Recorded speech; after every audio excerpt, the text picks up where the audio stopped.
یہ ایک حسرت پرانی ہے، اسی خواہش پہ جینا ہے، سبو ساغر اٹھا لاؤ، شہادت جام پینا ہے، میرے رہبر کا فرما ہے، سنو تم اے جہاں والو، درود پاک کثرت سے محرم کا مہینہ ہے۔ یزیدی طاقتیں ایک دن خود اپنے سر کو پھوڑیں گی، محبت آل سے کر لو کہ یہ جنت کا زینہ ہے۔ ذرا سا بغض بھی رکھا حسین ابن علی سے جو ہے موجب سلب ایمان کا، یہ ایک واضح کرینہ ہے۔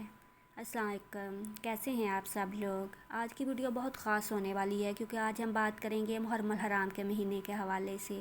ہمیں چاہیے کہ ہم اس مہینے کا دل سے احترام کریں، بہت دعائیں کریں، جتنی دعائیں کر سکتے ہیں اتنی کریں، درود شریف پڑھیں کثرت سے، اور یاد کریں کہ کیسے تھے حضور صلی اللہ علیہ وآلہ وسلم کے نواسے، جنہوں نے دین اسلام کو بچانے کی خاطر اتنی بڑی قربانی دی۔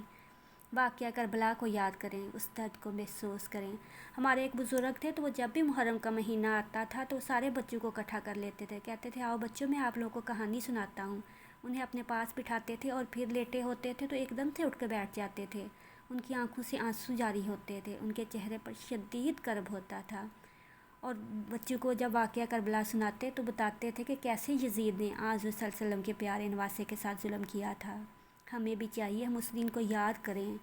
بچپن سے میں ایک چیز دیکھتی آئی ہوں، آپ لوگ بھی دیکھتے آئے ہوں گے کہ جیسے ہی 9-10 محرم ہوتا ہے تو یہاں پہ ہمارے پاکستان میں، باقی کا مجھے نہیں پتہ، یہاں پہ فرقہ واریت شروع ہو جاتی ہے، لڑائیاں شروع ہو جاتی ہیں۔ نہیں ہونا چاہیے یہ، صرف یہ دیکھیں کہ ہم ایک نبی کی امت ہیں، ایک خدا کو ماننے والے ہیں، پیار سے، محبت سے، مل جل کے، امن سے رہیں۔ دعاؤں میں یاد رکھیے گا۔ اللہ حافظ۔